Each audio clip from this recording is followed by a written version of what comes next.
న్యాయాధిపతుల గ్రంథం 13వ అధ్యాయం 1వ వచనం ఒకసారి చదువుకుందామండి. న్యాయాధిపతుల గ్రంథం 13వ అధ్యాయం 1వ వచనం.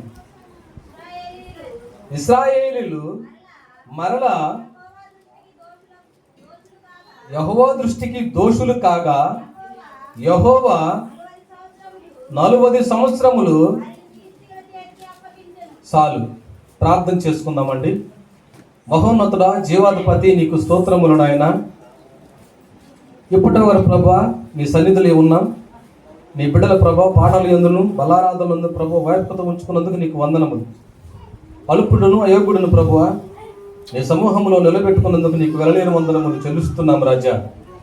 ఇదిగో చదవబడిన వాక్యములు వివరించటకు ప్రభా శక్తిశాలను వాడిని. నా నేటికి మీరే బోరగా ఉండి ప్రభువా ఈ వాక్యాన్ని వివరించటకు ప్రభా శక్తినివ్వమని మా రక్షకుడైన యేసుక్రీస్తు నామమున పేరట అడిగి వేడుకొనుచున్నాము తండ్రి, ఆమేన్. 10-15 నిమిషాల్లో నేను ముగిస్తాను. ఇశ్రాయేలీయులు మరల యెహోవా దృష్టికి దోషులు కాగా 40 సంవత్సరములు దేవుడు వీళ్ళని ఫిలిష్తీయుల చేతికి అప్పగించాడు. వీళ్ళని ఫిలిష్తీయుల చేతికి ఎందుకు అప్పగించాడయ్యా అంటే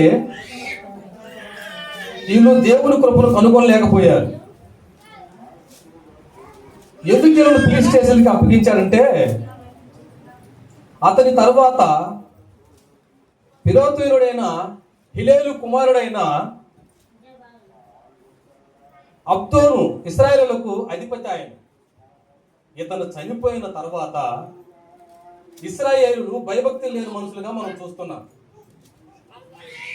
ఇతను చనిపోయిన తర్వాత ఇశ్రాయేలుకి రాజు లేడు. ఈ ఫిలిష్తీయుల చేతికి దేవుడు అప్పగించినప్పుడు వీళ్ళు మోకరించి ప్రార్థన చేసినట్లుగా మనం చూస్తున్నాం. ఈ ప్రార్థన చేసినప్పుడు ఆ కాలంన దాను వంశస్థుడైన మరి మనోహ అను ఒక భక్తిపరుడు ఉన్నాడు ఆ పట్టణంలో. ఇతని భార్య వడ్డాలు అంటే పిల్లలు లేనిది. వీళ్ళు ఏం చేస్తారంటే దేవుని ఆరాధించువారు, ఇద్దరు భార్యాభర్తలు కూడా దేవుని ఎందుకు భయభక్తులు కలిగి జీవించువారు. అయితే ఈ ఇజ్రాయేలు చేసిన మొర దేవుడు ఆలకించి వీళ్ళకు ఒక రాజు కావాలని చెప్పేసి వీళ్ళ మొరను ఆలకించినప్పుడు ఈయన ఏం చేసిందంటే ఈ మనోహ భార్య పేరు బైబిల్లో రాయబడలేదు, కానీ ఆమె జ్ఞానం మాత్రం రాయబడింది. దేవునికి భయభక్తులు గల స్త్రీ అని రాయబడి ఉంది. అయితే ఈమె పొలంలో ఎక్కువగా పనిచేస్తూ ఉండేది. ఈమె పొలంలో పనిచేస్తూ ఉన్నప్పుడు దేవుని దూత ఆమె దగ్గరకు వచ్చింది. దేవుని దూత ఆమె దగ్గరకు వచ్చి ఆమెతో మాట్లాడుతూ ఉంది.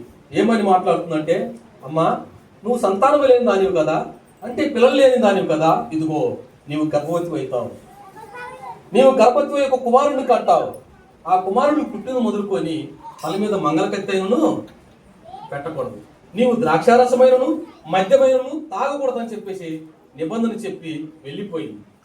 ఈమె ఇంటికి వచ్చిన తర్వాత మనోహ ఇంట్లో కూర్చున్న తన భర్తతో చెప్తుంది. ఏమని చెబుతుందంటే, అయ్యా ఇవాళ పొలంలో నేను పని చేస్తూ ఉంటే ఒక దేవుని దూత నా దగ్గరికి వచ్చింది, కానీ ఆయన రూపం మానవుల రూపం కాదు, తేజస్సు కలిగి ఉన్న రూపము.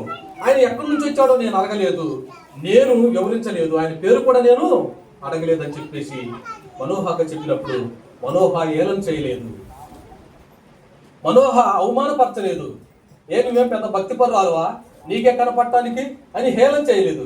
కానీ గదిలోనికి వెళ్ళి ప్రార్థన చేసినట్లుగా మనం చూస్తున్నాం. ఈ మనోహ భార్య మాట విని గదిలోనికి వెళ్ళి ప్రార్థన చేశాడు. ఏమని ప్రార్థన చేశాడంటే, ఓ ప్రభువా నా భార్యకి కనపడ్డ దేవుని మరలా ఒకసారి మా దగ్గరకు పంపించు. ఇవాళ కుటుంబంలో పురుషులు ప్రార్థన చేయని జీవితాలు చాలా నాశనమైపోయిన కుటుంబాలు ఉన్నాయి. కానీ వేకుజామున పురుషుడు లేచి తన భార్య పిల్లల కొరకు ప్రార్థన చేయాలి. మనోహ కూడా 4 గంటలకు లేచి ఇదే విధంగా ప్రార్థన చేసేవాడు. భార్య కొరకు, తన కుటుంబం కొరకు, తన సమాజం కొరకు, ఆ ఊర్లో పంటలు వేసుకున్న వారి కొరకు ఈ మనోహ ప్రార్థన చేస్తూ ఉండేవాడు. అయితే మనోహ ప్రార్థన విన్న దేవుడు మరలా పొలంలో పనిచేస్తున్న తన భార్యకు దగ్గరకు దేవుని దూతను పంపించాడు. అక్కడికి వెళ్ళి దేవుని దూత ఆమెతో మాట్లాడుతున్నప్పుడు ఆమె తన భర్త దగ్గర లేనప్పుడు నేను మరలా వస్తానని చెప్పేసి పరుగు పరుగుని ఇంటికి వచ్చి, అయ్యా మునుపు నా దగ్గరకు వచ్చిన దేవుని దూత మళ్ళీ నా దగ్గరకు వచ్చాడని చెప్పేసి వెళ్ళినప్పుడు ఆమె కాడికి ముందే మనోహ పరుగు తీశాడు. ఆమె కాడికి ముందే పరుగు తీసి ఆ దేవుని దూత ముందు మోకరించి, ఇదిగో మాకు పెట్టబోయే గుడ్డను ఎలాగ పెంచాలి, ఎలాగ జీవింపు చేయాలని చెప్పేసి ఆ దేవుని దూతను వేడుకున్నట్లుగా మనం చూస్తున్నాం. వేడుకొనడమే కాదు, ఆ దేవుని దూతను సన్మానించినట్లుగా చూస్తున్నాం. అంటే గౌరవించాడు, సన్మానించాడు. అయితే ఈరోజు అనేక మంది కూడా ప్రార్థనకు వస్తున్నారు, మరి పాటలు పాడుతున్నారు, వాక్యాలను వింటున్నారు. కానీ పాస్టర్ గారు ఎన్నోసార్లు ఎన్నో వాక్యాలు చెప్పినా ఏదడిగినా సమాధానం చెప్పలేని స్థితిలో ఉన్నారు. ఇదే వాక్యం ఇదే చర్చిలో నేను ఇది 3వ చెప్పటం. ఈ మనోహ గురించి 3వ నేను చెప్పటం ఇది. ఈ మనోహ జీవితం ఏమిటి? ఈ మనోహ ఎవరు? ఈ మనోహాన్ని దేవుడు ఎందుకు వేరుపరుచుకున్నాడు? ఈ మనోహాన్ని దేవుడి కుటుంబంలో ఎందుకు ఒకటిగా నిలిపించుకున్నాడు అనే దాన్ని మనం గమనిస్తే, వాక్యాన్ని చెప్పేటప్పుడు మనం శ్రద్ధగా వాక్యాన్ని ఎప్పుడైతే వింటామో ఆ వాక్యం మన హృదయంలో నిలిచిపోతుంది. వినుట వల్ల విశ్వాసం పెరుగుతుందని బైబిల్లో రాయబడి ఉంది. నేను గత వారంలో మీకు చెప్పాను, బల్లారాధన చేసేటప్పుడు అసలు మీరు వచ్చేటప్పుడే బల్లారాధన చేసేవాళ్ళు ఒకవైపు, బల్లారాధన చేయని వాళ్ళు ఒకవైపు కూర్చోమని చెప్పేసి నేను చెప్పాను. అయితే నేను ఎందుకు చెబుతున్నాడో దేనికి చెబుతున్నాడో నీకెవరికి అర్థం కావట్లేదు. నోవా కూడా వాడను తయారు చేసుకుంటున్నప్పుడు వెర్రివాడిగా చూశారు. వీడెవడో తిక్కలోడు అన్నారు. ఎక్కడి నుంచి జలప్రాలయం వస్తుంది, ఎక్కడి నుంచి వాన వస్తుంది, వీడు తిక్కలోడు కాబట్టి వాన్ని ఎందుకు తయారు చేస్తున్నారని చెప్పేసి హేళన చేశారు. హేళన చేసిన కొన్ని రోజులకే జలప్రలయం రాబడింది. జనాంగం మొత్తం కూడా నాశనం అయిపోయారు. ఆ జలప్రలయంలో కొట్టుకుంటూ పోతూ ప్రలాపించారు. అప్పుడు నోవాహు గుర్తుకొచ్చాడు. ఇదిగో నోవాహు దినములో నోవాహు చెప్పినప్పుడు మనం వినలేకపోయామని చెప్పేసి కన్నీరు మున్నీరైతే ప్రాణాలు విడిచారు. ఆలోచించండి ఒకసారి. తల్లి తన బిడ్డల మీద ఎంత ప్రేమ చూపించిందంటే, తల్లికి బాగా ఆకలి అవుతున్న కుమారుడు ఆడుకుంటూ వచ్చి ఆ పల్లెములో ఉన్న ఆ కొద్దిగా ఉన్న అమ్మ ఆకలి అవుతుందంటే తల్లి కడుపు నిండా మంచినీళ్ళు తాగి ఆ ఉన్న భూమును కుమారుడికి ఇచ్చింది. అయితే తల్లి ప్రేమ కంటే మించిన ప్రేమ మన తండ్రి ప్రేమ. నీవు ఎప్పుడైతే కష్టాల్లో ఉన్నావో, నువ్వు ఎప్పుడైతే కన్నీరు మున్నీరు అవుతున్నావో, యేసు ప్రభువు నీ ఇంటి వాకిటికి వచ్చి నిలుచుంటాడు. మనం ఎవరు గమనించలేము. నీకు ఏ సమస్య వచ్చినా, నీకు ఏ ఇబ్బంది వచ్చినా, ఎంత బాధ వచ్చినా సరే దేవుణ్ణి ఆశ్రయించాలి. దేవుని ఆశ్రయించాలి. దేవుని ఆశ్రయించినప్పుడు నీవు ఫలితాన్ని చూస్తావు. ఒకవేళ నువ్వు పాపి కావచ్చు, ఒకవేళ నువ్వు దోషివు కావచ్చు, ఒకవేళ నువ్వు తిరుగుబోతు కావచ్చు, ఒకవేళ నువ్వు దొంగవు కావచ్చు. దేవుని చెంతకి వెళ్ళి మోకాలు వచ్చి నువ్వు ప్రార్థన చేస్తే నీ ప్రార్థన తప్పక దేవుడు వింటాడు. తప్పక దేవుడు వింటాడు. యోనాను నినివే పట్టణానికి వెళ్ళమని చెప్పేసి ప్రకటిస్తే దేవుని భయం లేక తార్షీషుకు బయలుదేరాడు. కానీ యోనా ప్రార్థన దేవుడు ఆలకించలేదా? నా మాట వినలేదే, నన్ను తోసిపుచ్చి వెళ్ళాడని చెప్పేసి ఏ మాత్రము దేవుడు యోనా చేసిన ప్రార్థన వినకుండా ఉండలేదు. యోనాకి మరి ఆజ్ఞాపించినప్పుడు చేప కూడా దేవునికి లోబడింది. ఒక నోరు లేని జంతువు దేవునికి లోబడింది. ఇదిగో ఆ వాడ వెంటే వెళ్తూ ఉంది. ఎందుకని? నేను ఎప్పుడైతే నావలో వేరాదేవుకి వెళ్ళాడో అప్పుడే ఆ చేపకు దేవుడు ఆజ్ఞాపించినట్లుగా మనం చూస్తున్నాం. మరి ఈనాడు అనేక మంది కూడా వారు సువార్థికులు అని చెప్పుకుంటున్నారు, సేవకులు అని చెప్పుకుంటారు, అనేక విషయాలు చెప్పుకుంటున్నారు. కానీ బైబిల్లో కొన్ని అధ్యాయాలు మాత్రం సరిగ్గా వివరించడానికి చేత కాని వాళ్ళు చాలా మంది ఉన్నారు. ఈ మనోహ ఈ విధంగా చేసుకుంటూ వచ్చిన తర్వాత తన కుటుంబంలో ఎవరు ఉద్యమించారని అంటే బలవంతుడైన సాంసోను ఉద్యమించాడు. ఈ సాంసోనే మనోహ కుమారుడు. అయితే ఇతను పుట్టింది మొదలుకొని తల మీద మంగళకత్తి అయినను పెట్టకూడదు, నీవు ద్రాక్షారసమైనను మద్యమైన తాకూడదు. ద్రాక్షారసం తాకూడదు అంటే ఇప్పుడు మేము ద్రాక్షారసం తీసుకున్నాం అనుకుంటారే మేము. ఆ రోజు ద్రాక్షారసాన్ని కాళ్ళతో తొక్కి ముతగుడ్లో పెట్టి దాన్ని బిర్రుగా పిండి ఆ చెంబుకి గుడ్డ కట్టి 3 రోజులు మునగబెట్టి తాగితే వచ్చేదంట. అంటే మత్తు వచ్చేది. అది పానీయంగా తీసుకునే వాళ్ళు, మద్యపానంగా తీసుకునే వాళ్ళు. అప్పుడు దేవుని వచ్చి అవుతుంది, ద్రాక్షారసమైనను మద్యమైనను నీవు తాగకూడదని తల్లికి చెప్తారు. అంటే ద్రాక్షారసం ఒక వేళ నిలువుంచి పిలిచినప్పుడు తాగుతున్నారని చెప్పేసి ఆమెకి చెప్పాడు. సాంసోను పుట్టిన తర్వాత మరి మనోహ తన తన తల్లిదండ్రులు ఇద్దరు భక్తి పరులు కదా, సాంసోను చెడిపోవాల్సినంత అవసరం ఏమొచ్చిందయ్యా అంటే, సాంసోను చెడిపోయింది కేవలం తల్లిదండ్రుల నుంచే. ఇంత భక్తి పరులైన మనోహ కుటుంబము పిల్లగాడి పెరిగి పెద్దవాడు ఎంత వయసు వచ్చిన తర్వాత తన ప్రేమ మొత్తాన్ని కూడా పిల్లగాడి మీద ఒలకపోశారు. ఆ పిల్లగాడు ఇదిగో ఈ ప్రాంతానికి నువ్వు వెళ్ళవద్దంటే ఆ ప్రాంతానికి వెళ్ళి ఆ రాజకుమారిని చూసి మోహించి ఇంటికి వచ్చి తల్లిదండ్రులతో చెప్పాడు. ఏమని చెప్పాడంటే, అమ్మా నేను తిమ్నాథ్కి వెళ్ళాను. ఎక్కడికి వెళ్ళాడు? నీవు ఎప్పుడైతే ఏ దేశానికైతే వెళ్ళవద్దన్నావో ఆ తిమ్నాథ్ పట్టణానికి నేను వెళ్ళాను. అక్కడ ఫిలిష్తీయుడైన కుమార్తెను నేను చూశాను. ఆమె నాకు కావాలి, నేను వివాహం చేసుకోవాలి, ఆమె మీరు వెళ్ళి మాట్లాడాలని చెప్పేసి తల్లిదండ్రులు చెప్పినప్పుడు తల్లిదండ్రులు కుమారుడి మీద ఉన్న ప్రేమతో మారు మాట పలకకుండా తిమ్నాథ్కు వెళ్ళాను. సాంసోను పుట్టించింది దేనికి? మనోహ ప్రార్థన చేసింది దేనికి? అదిగో ఆ ఫిలిష్తీయులు నాశనం చేశారని చేస్తే ఫిలిష్తీయులతో ముందుకోవటానికి వీళ్ళు మార్గానికి బయలుదేరు. ఈనాడు మనము కూడా అనేక మంది కూడా ప్రార్థనకు వస్తున్నాము. మరి మన గురించి దేవునికి చెప్పుకుంటున్నామా లేదా? ఉదయకాల సమయంలో ప్రార్థన చేస్తున్నామా లేదా? ఉదయకాల సమయంలో ప్రార్థన చేయకపోయినా బాధ లేదు, సాయంకాల సమయంలో ప్రార్థన చేయకపోయినా బాగలేదు. బయట ప్రపంచానికి మాత్రము మనం భక్తి పరులా కనపడితే చాలు. బైబిల్ ఇద్దరు వ్యక్తులు ఉన్నారు, అననీయ సపీరా. వీళ్ళు కూడా ఈ సమాజం మొత్తానికి కూడా భక్తి పరులా కనిపించారు. వాళ్ళకు ఒక పొలం ఉంది, ఆ పొలం బేరానికి రావట్లేదు.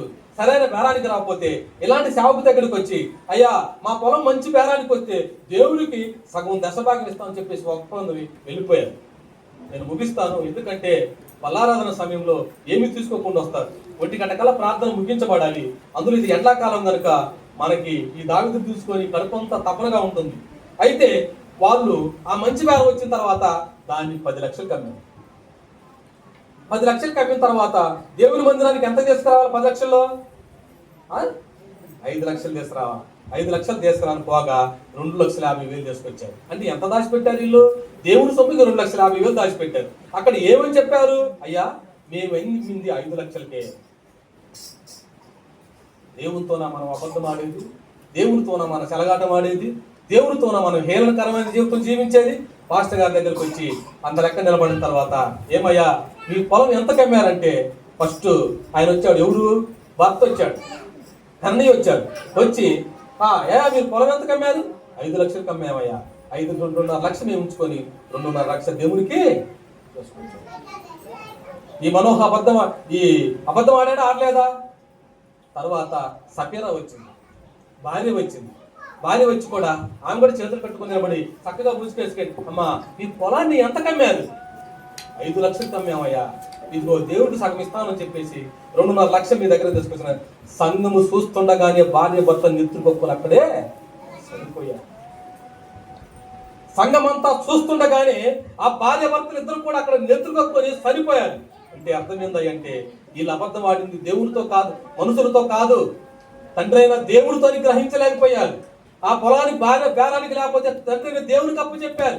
ఈ సేవకుడు, అయ్యా ఆ పొలాన్ని మంచి బేరాన్ని తీసుకురాపండి, ఆ పొలాన్ని మంచి బేరాన్ని తీసుకొస్తామని చెప్పేసి కన్నీరు పెట్టి ప్రార్థన చేస్తే 5 లక్షలు కమ్మే పొలము 10 లక్షలకు బేరం వస్తే 5 లక్షలు దాచిపెట్టి 5 లక్షల్లో సగాన్ని తీసుకొచ్చి దేవునికి ఇచ్చారు.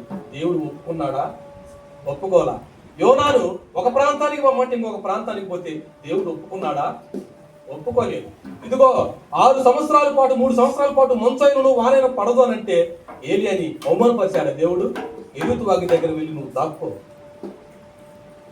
కెరీతు వాగు దగ్గర వెళ్ళి నువ్వు దాక్కో అని చెప్తే దేవుని మాట తోచ తప్పకుండా వెళ్ళి కెరీతు వాగు దగ్గర దాక్కున్నాడు. కెరీతు వాగు దగ్గర ఎందుకు దాక్కోమన్నాడంటే, అది జల ప్రవాహం ఆగేది కాదు, నేను నీకు ఆహారాన్ని పంపిస్తా, ఆ నీళ్లు తాగి కొన్ని సంవత్సరాలు ఒకళ్ళు బతుకుదు కాదని చెప్పేసి కెరీతు వాగు దగ్గరకు పంపిస్తే వెళ్ళి కెరీతు వాగు దగ్గర ఉన్నప్పుడు కాకి, నీ చాతి నీచమైన కాకి, పిల్లల చేతిలో ఉన్న రొట్టె ముక్కలు తినే కాకి దేవుడు ఆజ్ఞాపిస్తే భయము భక్తితో మాంసము రొట్టెలు తీసుకువెళ్ళి ప్రతిరోజు ఏలియాకి ఇచ్చేది కాకి.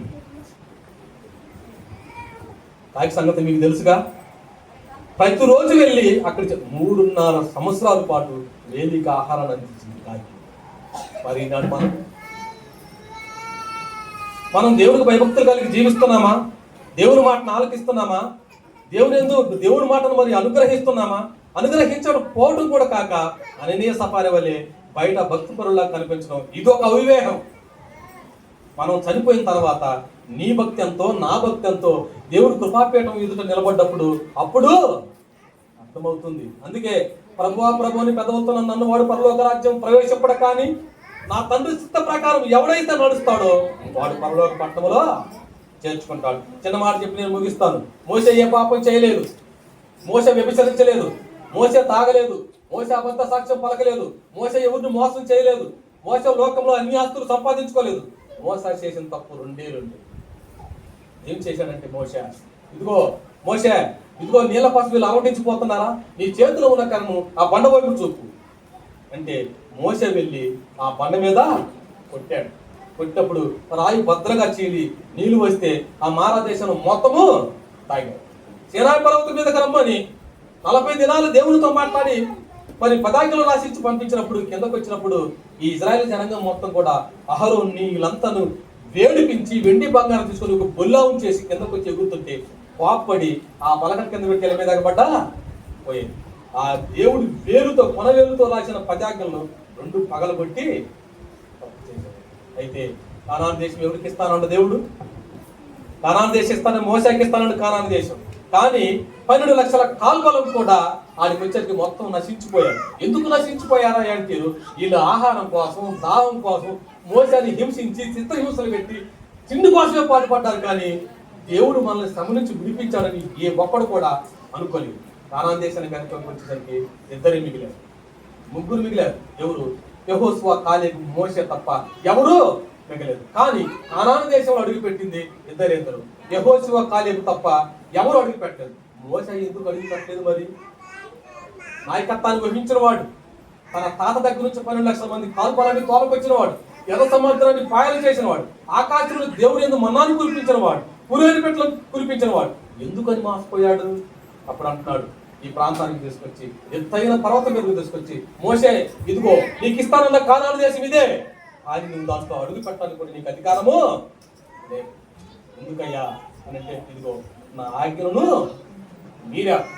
10 రోజు ప్రార్థనకు వస్తున్నాం, సినిమాలు చూస్తున్నాము, సీరియల్ చూస్తున్నాము, మనం అనేకమైన పనులు చేస్తున్నాము. మనకు పరలోక పట్టణం ఉందంటారా?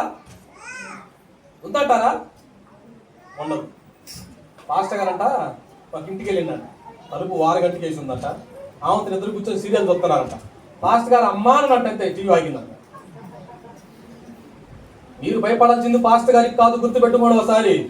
పాస్టర్ మిమ్మల్ని ఏం చేయలేడు. ఇవాళ నేను తాగుబోతున్నాను అనుకో, నా తల్లిదండ్రులు బాధపడతారు కానీ నన్ను చెవుడు పట్టడు. గుర్తుపెట్టుకోండి ఒకసారి. మీరు భయపడాల్సింది పాస్టర్ గారికి కాదు, తండ్రి అయిన దేవునికి. వీళ్ళు చూసినా చూడకపోయినా తండ్రి అయిన దేవుడు నువ్వేం చేస్తున్నావో నిత్యం గమనిస్తూ ఉండేవాడు, నిన్ను కాపాడువాడు, ఉనకుడు నిద్ర. అయినా కానీ మనమే ఎదుటి వారి మీద వేలు పెట్టి చూపెట్టేది, ఎదుటి వారిని మోసం చేసేది మనమే, ఎదుటి వారిని వేలు పెట్టి చూపెట్టేది మనమే. మనలో దోషభరితమైన క్రియలున్నా మనం మాత్రం నీతిమంతులం. మనలో అబద్ధమాడే గుణమున్నా మనం మాత్రం నీతిమంతులం. మనం ఎదుటి వారిని మోసం చేసే గుణమున్నా మనం మాత్రం నీతిమంతులము. కానీ దేవుని దృష్టిలో నీవు అవినీతిమంతులు అని చెప్పేసి నీవు ఏ రోజు కూడా గమనించలేకపోతున్నావు. అందుకే ప్రార్థన ఏ విధంగా చేయాలంటే, ప్రార్థన నీ ఎదుటి వారికి శ్రమ వచ్చిందనుకో, నీ కుటుంబంలో నీ భద్రతలో ఎదుటి వారికి నీ ఇంటి పక్క వారికి శ్రమ వచ్చిందనుకో, ఇలా నాశనం కాదు, ఇలా గురొత్తు కాదు, వీళ్ళకి ఇదే కావాలని చెప్పేసి నువ్వు ఎప్పుడైతే అంటావో నీ కుటుంబమే నాశనం అయిపోయేది. బైబిల్ ఏమని బోధిస్తుందంటే, నీ ఎదుటి కుటుంబానికి కష్టం వచ్చిందనుకో, వారు నీతో పగస్తులు కావచ్చు, నిత్యం నిన్ను వేధించవచ్చు, నిన్ను తిట్టవచ్చు. నీ గదిలోనికి వెళ్ళి, తండ్రి ఇదిగో నా పక్క కుటుంబానికి ఆపద వచ్చిందయ్యా, కన్నీరు మున్నీరు అయిపోతున్నారు ప్రభా, ఆ సమస్య నుంచి విడుదల కాలేకపోతున్నారు ప్రభా, వాళ్ళు మా మీద పగ సాధించవచ్చాయా, వాళ్ళ కుటుంబాన్ని కాపాడుతున్నారు, వాళ్ళతో మాతో పగగా ఉండొచ్చు ప్రభా, నువ్వు ప్రేమ స్వరూపయ్యా, మేము ప్రేమ కలిగి జీవిస్తున్నామయ్యా, నీ ప్రేమను వాళ్ళ కుటుంబంలో ప్రసాదింపు చేయమని చెప్పేసి నీవు ఎప్పుడైతే ఆ కుటుంబం కొరకు కన్నీరు పెట్టి ప్రార్థన చేస్తావో ఆ కుటుంబం రక్షణ నీకు దీవెన తప్పకుండా వస్తుంది. నిన్ను విడిచిపెట్టాడు దేవుడు, ఆ కుటుంబాన్ని కూడా విడిచిపెట్టడు. ఎందుకయ్యా అంటే నీ ప్రార్థన ఎదుటి వారిని కాపాడటానికి ఉపయోగపడింది కనుక. ప్రార్థన జీవనం లాంటి ఎన్నోసార్లు చెప్పాను మీకు. ప్రార్థన మనం నిత్యం ప్రార్థనలో ఉండాలి. నీవు ఎప్పుడైతే ప్రార్థన చేస్తావో, నీవు ఎప్పుడైతే ప్రార్థనలో ఏకీభవిస్తావో, నువ్వు నిజంగా ఎప్పుడైతే ప్రార్థన పరాలు అయి ఉంటావో, నీలో పాపబద్ధమైన దోషబద్ధమైన క్రియలున్నా చిన్న చిన్నగా నీళ్ళ నుంచి వెళ్ళిపోతాయి. దావీదు వ్యభిచారే, కానీ నా ఇష్టానుసారుడు అనే తట్టుగా మారాడు. పేతురు గారు అబద్ధికుడే, కానీ నీవు నా బండలాంటి వాడు అనేటట్టు మారాడు. బైబిల్లో ఉన్న భక్తు పరులు మొత్తం కూడా అందరూ పడిపోయి లేచిన వారే, ఒక్క యేసోబు తప్ప ఉన్న ప్రవక్తలు మొత్తం కూడా పాపం చేసి పడిపోయి తిరిగి లేచిన వారే. కానీ యేసోబు మాత్రము వ్యభిచారాన్ని రుచి చూడను వాడు. ఓతి పరుపాది ఎన్నోసార్లు హింస పెట్టింది, ఇదిగో నాతో చేయించమని చెప్పేసి ఎన్నోసార్లు అంది. కానీ ఆమెతో ఎన్నోసార్లు చెప్పాడు ఇదే మాట, నా దేవునికి విరుద్ధంగా నేను పాపం చేయను, దయచేసి నీకు కాలు పడుతున్నా, నన్ను మాత్రం హింసించా వద్దు. ఒకరోజు లెక్కలు చూస్తుంటే పోతిపరుండి, నువ్వు వెళ్ళి అక్కడ ఉన్న పుస్తకాలు తీసుకురమ్మని పంపిస్తే అక్కడికి వెళ్ళి పుస్తకాలు తీసుకున్నప్పుడు గట్టిగా వాటేసుకుంది పోతిపరు భార్య. వెనుగులు అంటే కానీ విడిచిపెట్టల, నెట్టేసి వస్తున్నప్పుడు తన పైన వస్త్రపు చెంగు అక్కడ మిగిలిపోయింది. అప్పుడు వేడుస్తూ తన రాజుగారిని పిలిచి, ఇదిగో నీవు నమ్మకంగా పరివారాన్ని పెట్టుకున్నావుగా, నువ్వు పుస్తకం తీస్తే మనం పంపించిన వాడు నా మీద పడి కాముతో నన్ను ఇలా చేయాలని చెప్పి చూడు ఏం చేశాడు, నేను పట్టుకునిగా పీకుని వచ్చాడు, లాక్కుని వచ్చాడు, వాడు వస్త్రపు చెంగు నా దగ్గర ఉండిపోయింది.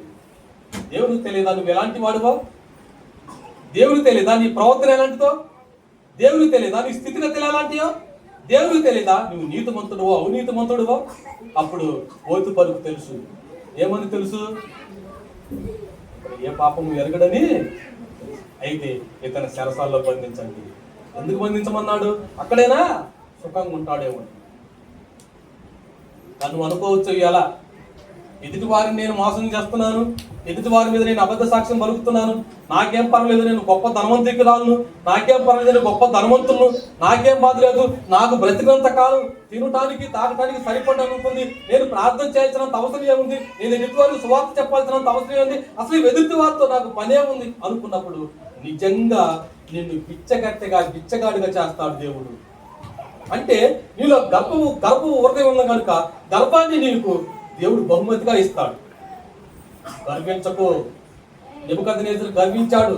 ఏం చేశాడు? నెబుకద్నెజరుని గద్దె మీద దింపి అడవి గాడులతో పాటు గడ్డి వేపించాడు. ఈ బ్రతుకు నా బ్రతుకు కూడా అలాంటిదే. నా ప్రేమటువంటి సహోదరి సహోదరులారా, నిజంగా దేవుణ్ణి ఆరాధించాలంటే ప్రార్థన జీవితం కలిగి ఉండాలి. నువ్వు ఎలాంటి వాడివైనా సరే ప్రార్థన మాత్రం విడిచిపెట్టబాకు. ఒక్క క్షణమైనా సరే దేవుని ఆరాధించు, దేవుని స్తుతించు, దేవుని గనపరచు.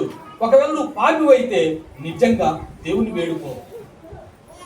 నీ పాపం జీవితాన్ని అంచెలంచెలుగా తగ్గించి నిన్ను పవిత్రుడిగా చేయడానికి క్రీస్తు మన ఎదురు నిలబడ్డాడు. కళ్ళు మూసుకోనండి, ప్రార్థన చేసుకుందామండి. మహోన్నతుడా, జీవాధిపతి, నీకు స్తోత్రములు నాయన. మరణమును జయించిన తండ్రి, నీకు కృతజ్ఞతాస్తుతులు చెల్లిస్తున్నాం మా ప్రభువా. నా తండ్రి, నీ బిడ్డలను జ్ఞాపకం చేసుకునండి ప్రభువా. అయ్యా, సేవకులు వాక్యాన్ని బోధిస్తున్నా కానీ ప్రభువా, వారు చేసే పనులు ప్రభువా మీరు చూస్తున్నారు. ఎందుకైతే ఈ విధంగా చేస్తున్నారు ప్రభువా మాకు తెలియదు ప్రభువా, నీకు తెలుసు నా ప్రభువా. అయ్యా, అనగా నీ మీద ప్రేమ కానీ నీ యందు భయభక్తులు కానీ లేని వారుగా మేము చూస్తున్నామయ్యా. ఇప్పటి వరకు ప్రభువా ఓపికతో వాళ్ళు కూర్చున్నందుకు వెళ్ళలేని వందనములు ప్రభువా. ఇదిగో ఈ మధ్యాహ్న కాల శ్రమలో ప్రభువా నీ ఆత్మ ఈ చర్చలో సంస్కరిస్తుందని మేము నమ్ముతున్నాం. ఎవరు ఏ ఇబ్బందుల్లో ఉన్నారో, ఎవరు ఏ బాధలో ఉన్నారో ప్రభా నీకు తెలుసు నా ప్రభువా. నా తండ్రి, అప్పుల బాధలో ఉన్న వారిని జ్ఞాపకం చేసుకురండి ప్రభువా. అప్పుల బాధ నుంచి విడుదల చేయండి. ఏ కుటుంబంలో అయితే ప్రభా శాంతి సమాధానం లేవో ప్రభువా, ఆ కుటుంబంలో శాంతి సమాధానం నింపండి. నా తండ్రి, ఎవరైతే ప్రభా నీ ఎందుకు ప్రార్థన చేయలేకున్నారో ప్రభా, నా తండ్రి ప్రార్థనా జీవితం నేను ప్రార్థిస్తున్నాం ప్రభా, నీకు వందనములు. నా తండ్రి, బల్లారాధన పాత్రలో చేసి వేసిన ప్రతి ఒక్కరిని జ్ఞాపకం చూసుకోండి ప్రభువా. ఒకవేళ తెలియక తప్పు చేస్తుంటే క్షమించండి ప్రభువా. నీ కోపాగ్ని వారి మీదకి రప్పించక ప్రభువా.